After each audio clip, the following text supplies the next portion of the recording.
अस्सलाम वालेकुम वरहमतुल्लाहि वबरकातुहू। कैसे हैं आप सब? उम्मीद करता हूँ बहुत अच्छे होंगे। दोस्तों, ये जो अभी फिल्म जो निकला है द कश्मीर फाइल्स, बहुत ज्यादा वायरल हो रहा है और बहुत सारे लोग तरह तरह की इसके बारे में बता रहे हैं।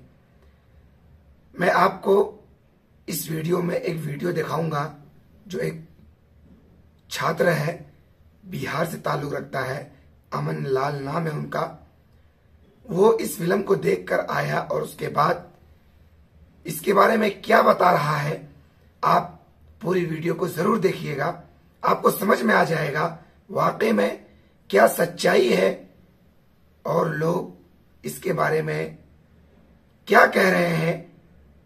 आप इस छात्र की ज़बानी सुनिए, तब आपको समझ में आएगा। और मैं ये वीडियो, एक यूट्यूब चैनल है जनता जंक्शन, वहां से लेकर के मैं आप तमाम लोगों तक पहुंचा रहा हूं। आप सब वीडियो को जरूर देखिए। नमस्कार, जनता जंक्शन में आपका स्वागत है। मैं हूं पंकज। हाल फिलहाल में द कश्मीर फाइल्स एक मूवी रिलीज हुई है और इस पर जो है भारत में विवाद छिड़ चुका है। भारत में कई जो राजनीतिक पार्टी हैं और सामाजिक संगठन है, दोनों दो धड़े में बढ़ चुके हैं। इसी मुद्दे पर बात करेंगे। हमारे साथ में अमन लाल छात्र हैं और इस पर मुद्दे पर बात करेंगे। अमन लाल जी, आपका बहुत बहुत स्वागत है। हाँ, बहुत बहुत शुक्रिया मुझे अपने न्यूज़ में बोलने का मौका देने के लिए। अच्छा, ये बताइए, ये जो द कश्मीर फाइल्स बनी है, इसका थोड़ा सा हमको रिव्यू बता दीजिए। सर, रिव्यू क्या है इसका? देखिए, हम देखने गए थे तो इसलिए हम रिव्यू बता सकते हैं। 18 तारीख को मैंने ये मूवी देखा ही है, 11 तारीख को रिलीज हुआ था। पहले दिन तो टिकट नहीं मिल पाया, लेकिन दूसरे दिन ऑफलाइन में हमको मिल गया सबसे पीछे की सीट। C18 था। इतना मैं बता देता हूँ क्योंकि कुछ कहेंगे कि आप झूठ बात बोल रहे हैं। अच्छा, फिल्म तो अच्छी है। हाँ, ये सच है कि कश्मीरी पंडितों के साथ जुल्म हुआ है, लेकिन जुल्म क्यों हुआ ये नहीं बताया गया है। इस फिल्म को पूरी तरह से एक धार्मिक एंगल दे दिया गया है। RSS के द्वारा ये पूरी तरह सुनियोजित एंगल दे दिया गया है। लेकिन मैं पूछना चाहता हूँ कि उनको विस्थापित होने की क्या कारण थे इसके पीछे, और कौन लोगों के कारण हुए। मैं पूछता हूँ, उस समय की जो राजनीतिक इंस्टीट्यूशंस थे, जो सिस्टम था, वो क्या कर रहा था, और उस समय की सरकार क्या कर रही थी। मैं पूछना चाहता हूँ, जम्मू कश्मीर में उस समय राजनीतिक स्थिरता थी, उसके कारण से जम्मू कश्मीर के कश्मीरी पंडितों को पलायन होना पड़ा। लेकिन अब हमें इस बात को समझना होगा कि सिर्फ और सिर्फ इस देश में कश्मीरी पंडितों के साथ जेनोसाइड नहीं हुआ है, और कश्मीर में खास कर नहीं। 1947 का समय आप क्यों भूल जाते हैं, जिस समय 1 लाख से 2 लाख मुसलमानों को इन्हीं डोगरी कम्युनिटीज के लोगों के द्वारा मारा गया था। आप कब भूल गए? ये क्यों भूल जाते हैं लोग? सिर्फ आज की जो सरकार है बस एक पक्ष को ही दिखाने को क्यों तैयार है? यानी कहीं कहीं ये राजनीतिक कारण आपको लगता है? हाँ, राजनीतिक कारण है। हम इससे कहीं खपा नहीं है कि उनके साथ जुल्म नहीं हुआ, लेकिन जुल्म हुआ तो उसके पीछे के कारण कौन थे? आप एक राज्य में 3-3 बार मुख्यमंत्री बदल देते हो, आप उस जो सत्ता का आप दुरुपयोग करके वहाँ के लोगों को डिस्टर्ब करते हो, तो वो लोग हथियार नहीं उठाएंगे तो क्या करेंगे? और दूसरी बात कश्मीरी पंडितों की, कश्मीरी पंडित को तो पहले सोचना चाहिए कि उनका देश में कैसे विलय हुआ, कैसे वो आज़ाद हुए, उन पे सोचना चाहिए। और वो जो 370 को मामले का हटाने की बात करते हैं, वो तो उन्हीं का सिग्नेचर पाला हुआ था। उनके राजा कहते थे कि हम एक आज़ाद मुल्क रहेंगे, लेकिन जब पाकिस्तान ने उधर से हमला कर दिया तो इंडिया के पास आ गए कि हमें अपने में विलय कर लीजिए, हमारे जब शांत हो जाएंगे तो यहाँ आप जो हमारी जनता है वो इस बात का फैसला करेगी। लेकिन ना पाकिस्तान ऐसा करता है, ना इंडिया ऐसा करता है, और वहाँ के लोगों को ऐसा आतंकित होना पड़ता है। इसमें तो फ़ायदा इंडियन गवर्नमेंट और पाकिस्तानी गवर्नमेंट उठाई है, और इसका फुगाजा इसका जो भुगतान है वो किसको भुगतना पड़ा ये भी मालूम है। वो भुगतना पड़ा कश्मीरी पंडितों को और कश्मीरी मुसलमानों को।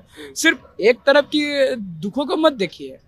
आज भारत में बहुत जगह है, आप छत्तीसगढ़ के बस्तर के इलाकों को देख लीजिए ना, वहाँ से जंगलों से आदिवासियों को निकाल के बाहर बिक दिया गया।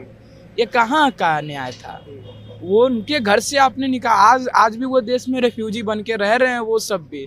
आज उनको आप नक्सलवादी कहते हो, जब वो अपने हकों के लिए हथियार उठा लिए। अब उन कश्मीरी पंडितों ने भी जब अपने हकों के लिए हथियार उठाया तो आप उनको कहने लगे संघर्ष समिति है कश्मीरी पंडितों का, उसको आप जस्टिफाई कर देते हो, लेकिन उनको आप एक तरफ ऐसे करते हो।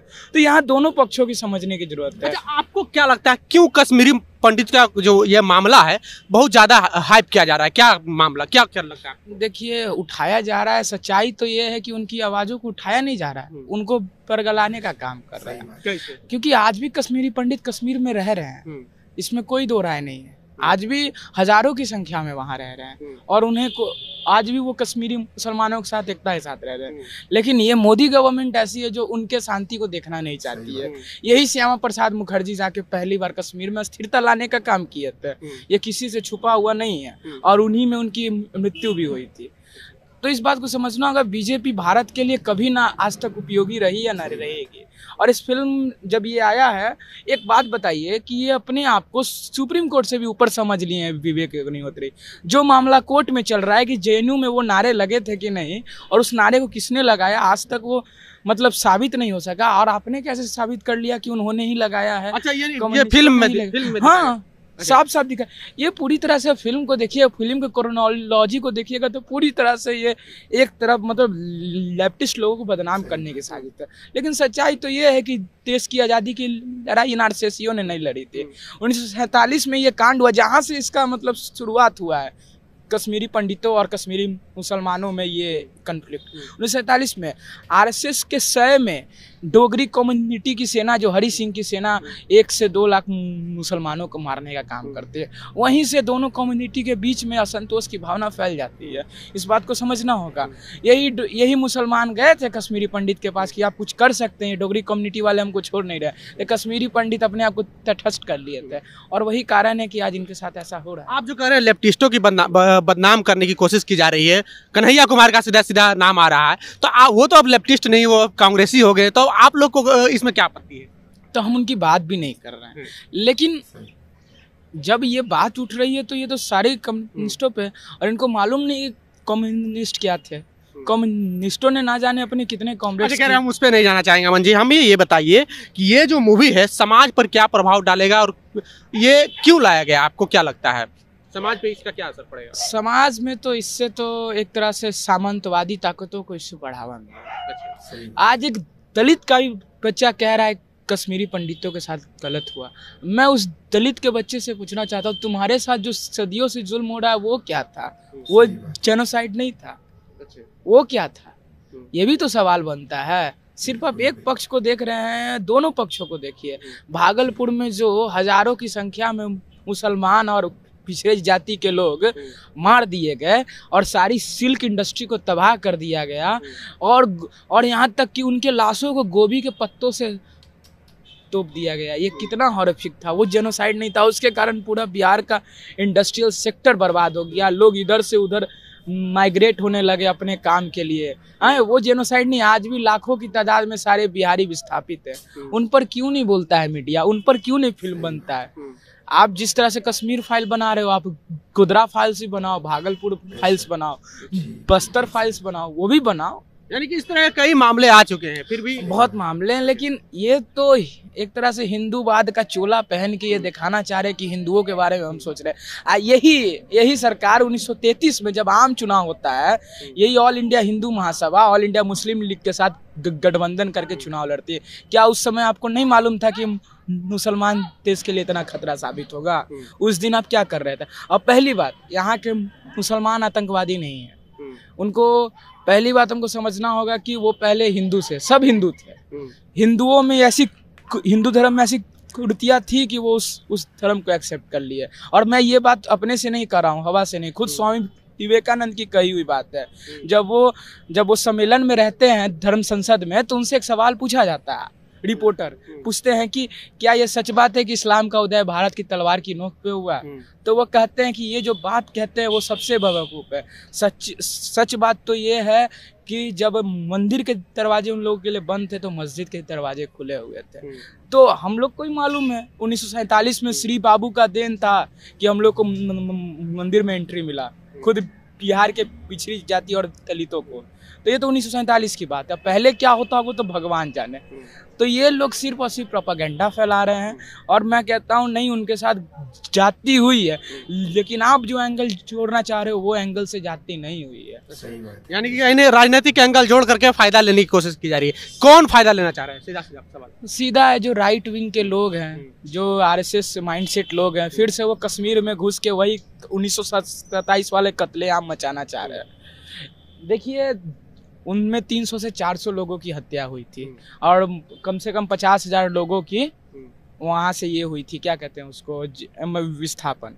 आज भी वो लोग अच्छे जगह पर हैं, ऐसा नहीं है कि वो लोग मतलब ये हो गया। कंगना रनौत हो गए, विराट कोहली, सुरेश रैना, ये सब कश्मीरी पंडित है और ये आज इंडिया में हमेशा अच्छा से रह रहे हैं। और आप कश्मीर चले जाइए ना, अगर आप कश्मीरी पंडितों की सरकार को इतना ही चिंता है तो कोरोना में उनका सारा व्यवस्था ठप पड़ गया। सही बात है। कभी जाके उनको तो आप सहायता दे दीजिए। इस फिल्म को कहीं ना कहीं बसे हुए हैं, उनको तो आप उजाड़ने में लगे हुए हैं। आज जो पहले सुधरे हुए आप उसको क्या बसाइएगा? इस फिल्म को ये कहा जा रहा है कि राष्ट्रभक्तों द्वारा सम्मान दिया जा रहा है, ये राष्ट्रभक्तों से प्रेरित है। आपके नज़र में राष्ट्रभक्ति का पैमाना क्या है? देखिए, पहली बात तो राष्ट्रभक्तों द्वारा इसको सम्मान नहीं दिया जा रहा है, क्योंकि वो तो राष्ट्रभक्त है नहीं, वो तो अंधभक्त है। अपमान भले ही किया जा रहा है। इस फिल्म को अगर सही तरीके से बनाया, इसी तरह की एक बार फिल्म और बनी थी द शिकारा, उस फिल्म को देखिए, उसमें सच्चाई है। जो वो भी तो फिल्म साजिद नदियावाली की फिल्म थी, उस फिल्म को देखिए, आपको सारे क्लियर हो जाएंगे क्यों हुआ था। देखिए, बात क्या होती है कि जब कश्मीर में जब मूवमेंट उठता है, ये सारी की सारी गलती तो पहली बात पाकिस्तान की थी। मैं किसी का पक्ष नहीं लेता हूँ, उसने ये चिंगारी सुलगाई। जब ये कश्मीरी मुसलमान गए, क्योंकि जो सबसे अमीर वर्ग है पूरे कश्मीर में वो कश्मीरी पंडित था, और इस आंदोलन को लीड वही कर सकता था क्योंकि आंदोलन करने में पैसा खर्च होता है। उन्होंने ये कहने से इनकार कर दिया, और भारत सरकार ने और पाकिस्तान सरकार ने तो ये कहा था कि हम कश्मीर का मुद्दा सुलझाएंगे जनमत संग्रह के द्वारा, लेकिन दोनों सरकारों ने ये रिफ्यूज कर दिया और उसी एक कारण हुआ कि कश्मीर जलने लगा। आप ये तो किसी से छुपी हुई बात नहीं है, और इसी का कारण है कि वहाँ पर आज तक अशांति फैली हुई है, और उसी के कारण वही जो हमारे कश्मीरी पंडित को विस्थापन होना पड़ा। इसके लिए सबसे बड़ी जिम्मेदार उस समय की VP सिंह की सरकार थी, राजीव गांधी की सरकार थी, और उस समय का राज्यपाल जगमोहन था, जो वहाँ पर चाहता तो उस समय राष्ट्रपति शासन था, इस बात को भी याद रखना पड़ेगा। वहाँ पे राज्यपाल को पूरा पावर था, ही नहीं कि फारूक अब्दुल्ला आपको ये मतलब खींच रहे थे कि नहीं करना आपको ऐसा। आपके पास हाथ में पावर थी, आप चाहते तो 1 मिनट में शांत करवा देते हैं।